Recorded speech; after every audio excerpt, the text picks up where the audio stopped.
So we just talked to BJ for a couple minutes. How long do you expect him to be out with the foot injury?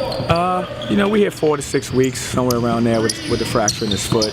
It's unfortunate, but he'll be healthy and he'll be good to go this season. Just unfortunate that happened in his first game, and now we have to kind of wait for why he recovers. It's never positive news when someone goes down, but is there a silver lining? When you see him go down, you fear that it's a season ending, like your son. Is it a positive that the fact that he can potentially come back this year? Oh, definitely. I'm just happy for him that it's not a seasoning injury, because that would be tough. He had one of those already in his career. I hate to see him go through that again. So the understanding is that it's a 4 to 6 week injury.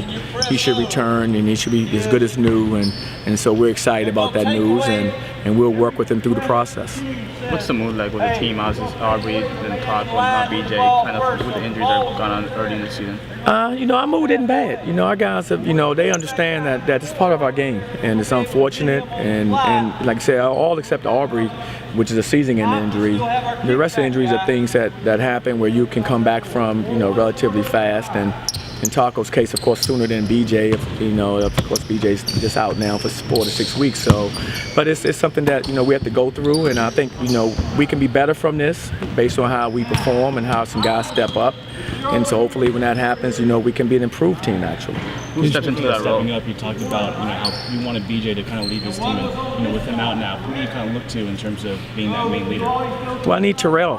Terrell's a pure point guard, and it's an opportunity for him to assume that role, and he's going to have to learn to lead. BJ was our captain and our leader, and so now Terrell's going to have to really step into that type of role. Be more assertive and look to run our team.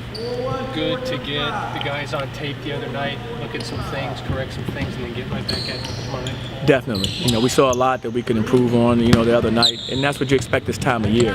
Everyone's looking, to improve, and we saw some areas that we had to clean up, and I think the film session was good, and I thought our guys came out and practiced well, following that film session. Seeing Gardner-Webb play last night, you get a fresh look at him as well. That can help with the game report. No, absolutely. Gardner-Webb's a well-coached team. They play hard. They have a number of players that are from this area. They're going to be excited to play here, of course, and it's going to be a very competitive game. We have to make sure we come out prepared. How's Taco coming along? Taco's doing well. You see Taco's out there. He's doing well. He's working hard, and he's in a position where he's moving on the floor well. And so it's just a function of just making sure we bring him back the right way. But we feel confident that his return will be in the near future. With BJ out, how does that change things on the court? We know Terrell would be the primary point guard. Does Chance maybe kind of step in into some of those duties, or how do things change with BJ out? With BJ out, Terrell will be our point guard, and then we'll look at either a guy like Caesar or Chance as guards that we have that we know are capable of handling the basketball and potentially being backup to our point guard and running our team. What are you kind of seeing in DJ Lasker from Gardner-Webb, number 25, big forward? I know you talked about Chance being a guy that really is your main defender, but for a guy like him, how do you kind of defend him? Well, we're going to have to make sure, one, that, in the paint, we're going to have to be, we have to make sure we keep him off his sweet spot. Their guys are able to score in the low post. And then when he's faced up, we have to make sure that we understand he's capable of putting it down 1 time, 2 times quick. We have to make sure that we get in the stance and make sure we try to keep him out of our paint, off the bounce. But in the low post, if we have any kind of problems, we have to make sure that we, ready to make our adjustments. But basically, we defend the post kind of the same way, and that's making sure we try to deny balls from getting in there as much as possible. Is there a concrete timetable for when you expect Taco to play? Not a concrete timetable. Taco's, he's progressed exactly where we thought he would be, and so we're fine with where he is right now, and we know he's going to be available for us in the near future. So it's a situation of we want to see him keep on having getting his reps, getting his timing back, and things of that nature. But he's moving along just fine. As a coach, you're always looking for lessons to teach these guys. How do you use these early kind of setbacks to be able to use early lessons? Well, I told our guys right from the beginning of the season, I said, we're going to face adversity. We just don't know when it's going to strike.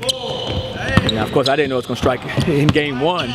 But, so our guys are, somewhat prepared for that. With Aubrey's situation, I had already covered, adversity, and we have this happen. So our guys are a little bit accustomed to it. We had it last year. We had a few guys go out last year. We had AJ go out for 5 games.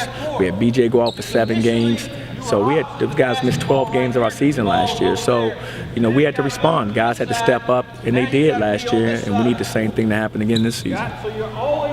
Thanks, Coach. Appreciate it. You guys good? Thank you, Coach. All right, guys. Thanks a lot. Thanks, I appreciate it. See you tomorrow. All right, guys.